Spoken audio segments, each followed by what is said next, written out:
I said it last week, but I gotta say it again. It feels so nice watching a Dragon Ball Super episode on a Saturday night.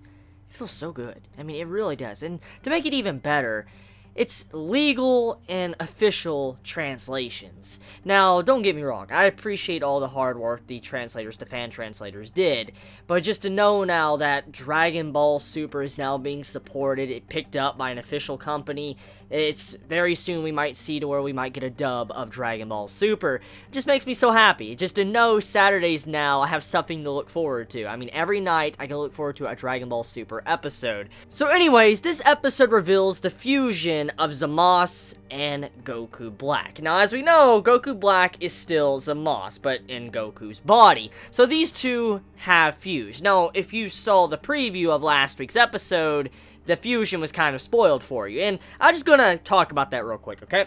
I like how Toei Animation showed us the final few minutes of the episode with last week's preview. That kind of pisses me off a little bit. Like, I'm not mad with the episode, I'm not mad with the fusion, I'm just mad because why would you show a preview for next week's episode, which is necessarily the cliffhanger for next week's episode? That kind of pisses me off. I'm like, are you serious right now? Like, you legit, like, you give us the cliffhanger to next week's episode with the fusion? That's kind of crusty. That's legit crusty, but not really focusing in on that. Let's talk about Zamasu and Goku Black's fusion. So these two have fused. And, I mean, what should we call these two? I mean, we gotta think about this, okay? Usually when characters fuse, they name themselves something. I mean, we have Gogeta, we have Gotenks, and we have Vegetto. I mean, those are like the three main fusions, you know, their names. Or you have Kibito Kai.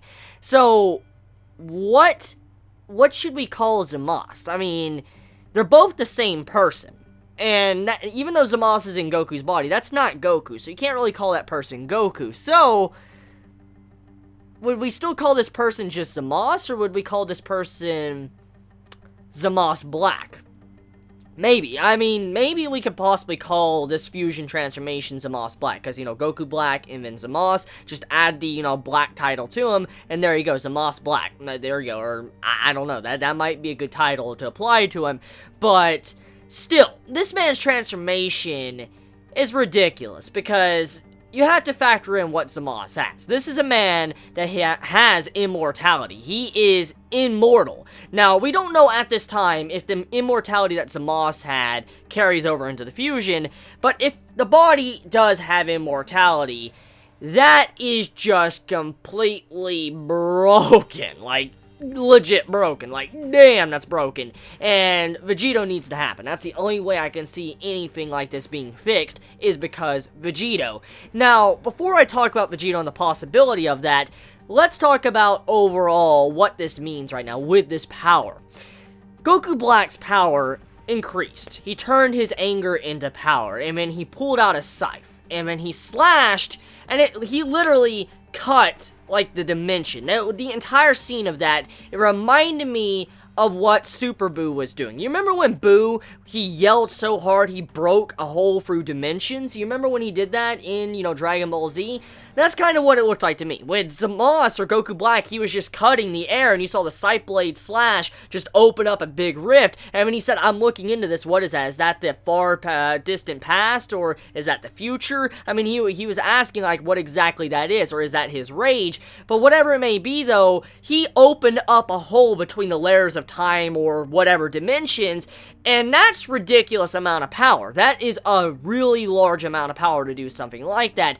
And am I the only one, when I saw that scene with the big rift that popped up, am I the only one that was reminded of Dragon Ball Xenoverse? Now, you probably have all heard recently I've been talking about Xenoverse. I've talked about it in my vlog. I even made a video earlier today on Xenoverse talking about future Trunks. And the rift that we saw in the game, it reminds me a lot of what we saw in this episode with the big opening. I'm like, yo, that's a freaking time rift. That's straight up a fucking time rift. So, that's cool to see that. I don't know if Toei Animation is trying to, like, showcase a similar design to how Xenoverse is, since Xenoverse recently came out. But regardless, though, I wonder what exactly that was completely. It's definitely something ominous, and if I had to place any bets, judging by what type of character Zamasu is, since he is necessarily immortal, and he's been fused now with the power of a god, and, you know, he's a Saiyan as well, you have to factor in that probably that might be the ticket to sealing this man. Mafuba didn't work. Mafuba is a bust. It is not going to work because the talisman wasn't there. Goku forgot it, which, oh my god, Goku. Oh my god, Goku. Just, that man straight up fucked up big time. That's like a fucking big mess up right there. The man forgot the talisman. Zamasu was actually sealed with Mafuba, but got out because the talisman wasn't there. Like, Goku, my boy, what the hell, my boy. But not focusing on Goku, though, Mafuba doesn't work. It's a bust. And so, if, you know, Zamasu Black is immortal, there's no way to seal him right now. I mean, he can't be killed. He's really, really, really fucking powerful. And if that ability he was using can mess with time or destroy the fabric between dimensions, that's powerful. And so the only way I could see Zamasu possibly being stopped at this time is Vegetto, and also probably shoving him into whatever that big, you know, gap or cut into the world was. That might be the ticket in sealing him. Now, if any of you have watched the filler arc, Garlic Jr., from, you know, the original Dragon Ball Z, you kind of know what I'm about to bring up. You remember how Garlic Jr., he used the dead zone, and that's how he was sealed away because he was immortal as well? That might be the ticket to probably sealing Zamasu. That big opening might be how he gets sealed off in the future episodes, or something else is going to have to happen. So, not talking about that, let's talk about Vegeta. So, there's a lot of hints that most likely Vegeta is going to happen, or some form of fusion is going to happen. I mean, for one, you had to where Goku and Vegeta realized what was going on with the earrings. They realized that these two were fusing. So like, oh, so that's what's going on here when they both fuse together. We have two Kais that have earrings right now, and they really don't serve any other purpose at this moment besides having their earrings. So, right at this time, I feel like Goku and Vegeta are going to have to put aside their differences or whatever, and they're going to have to fuse bodies to be able to fight this man. But if we really think about it, can Vegeta really stand up to someone of this power level? I have no idea. I mean, if you do think about it, Zamasu fused with Goku Black, and Zamasu, even though he's strong, he's pretty strong, he isn't, you know, Goku level. Like, he's not that powerful. Like, Goku Black level, if you get my point. He's not Goku Black level, and he's not, you know, Goku Super Saiyan Blue level. He's not that level. You know, the Zamasu that's immortal. He's not. But the only reason why he's able to do so much damage is just because he's immortal. He's like an annoying fly. So, if you factor all this in, with those two fusing together, it's a power increase, but it wouldn't be as big of a power increase as, so to say, Goku and Vegeta fusing together, because the way their personalities mesh together, but also their power level. I mean, they're both Super Saiyan Blue, and also their, you know, a vast variety of techniques that would allow them to probably overcome maybe Goku or, you know, Zamasu Black. That might be the possibility here, but I don't even know. I mean, right now at this time, Zamasu is pretty fucking powerful, and if he is immortal, even if Vegito is overpowered and he's strong, if there's no way to seal this man, he's eventually going to tire Vegito out. Vegito would eventually tire out, and then he would lose. I mean, regardless of how OP and powerful he is, if that man's immortal, there's just nothing you can do. So, getting off of that, let's talk about the Bulma scene. So, the Bulma scene, that might irk a couple of people when it comes to this episode, which it didn't irk me, because I've seen the original Dragon Ball, and I know Bulma's kind of personality. That was classic Bulma, the way she reacted to Zamasu, trying to sweet-talk him, you know, trying to be very cutesy with him and all that. That was classical Bulma. That was classic Bulma. I have no problems with that. That really fits her character. That's the type of character she is. And when she was walking up to this man, trying to snuggle with him, just, you know, being lovey-dovey, and after all that was said and done, Zamasu looks down at her, and he gives her this glare, this evil, nasty glare that's like, I want to rip your head off. That glare was so appropriate. I'm like, yo, that's good. That's very good. Now, hear me out. Like I said, I'm fine with Bulma doing that, because that fits her character. That's just how she's been for a very long time. But Zamasu showing that evil attitude after, you know, Bulma was done with that, that fits his character, because he's the type of character that hates mortals. He's the type of character that hates humans. And him showing that look of disdain, hating Bulma, like this just hatred in his eyes and face, you knew this man didn't give any shit to what Bulma was doing. So that was very appropriate. That was very appropriate, and I love the face he gave Bulma. Now, Trunks, on the other hand, let's talk about this man. So Trunks, he had to learn the Mafuba in this episode. Goku had some struggles, but Trunks, future Trunks, was able to learn the Mafuba.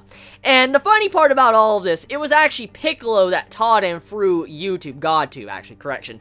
Piccolo taught Trunks through GodTube. And I'm like, oh, what? Like, yo, this man just learned a tutorial from GodTube of how to use the Mafuba technique. I'm like, yo, this is just hilarious. I mean, it's fucking hilarious, because just don't lie to me, Chibits. I know at the very least one point or time in your life, you went to YouTube or some form of the internet, and you typed in how to something, like how to, cook, or how do I, play this certain part of a game level. I mean, many of you probably have done that in the past, and just seeing how Trunks had like this tutorial pop up of how to do the Mafuba, I was just like, yo, this is too funny. This is way too funny. And I mean, there's a lot of good comedy throughout this episode that rather surprised me. It was a well-placed comedy, even though the episode was serious. It was definitely well-placed comedy. Even the Ginyu stuff, like, okay, I don't know how many remember that or not, but the poses that Trunks was doing when, Bulma was trying to tell him about the Mafuba,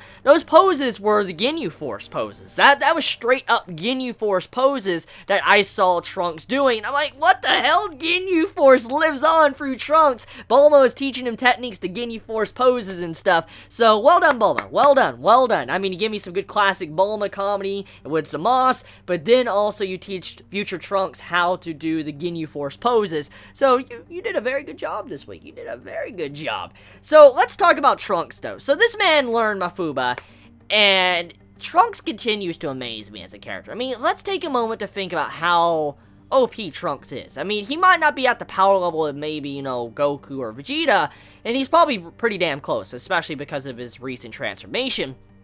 But Trunks has learned so much. I mean, can we all take a moment to really think about that for a second? Trunks has showcased that he knows how to do a lot of abilities. Masenko, he knows how to use, Final Flash, Burning Attack, he knows how to use, Mafuba now. I mean, this man has such a wide variety of skills to use, it just surpasses my expectations. I mean, Trunks literally knows a lot of iconic techniques and how to use them, and damn, I don't feel like many people give Trunks credit like he deserves, especially for knowing as much as he knows already at such a young age at that.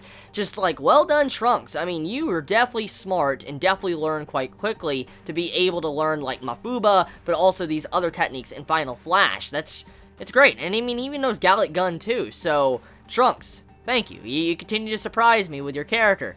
So let me know your thoughts in the comments below. How do you all feel about this week's episode? How'd you feel about, Goku Black, making that rift and, these little copies of him popping out? How do you feel about that? How do you feel about the fusion? Let me know your thoughts in the comments below. You all have a wonderful day or night wherever you live. Please be safe. Chibi out.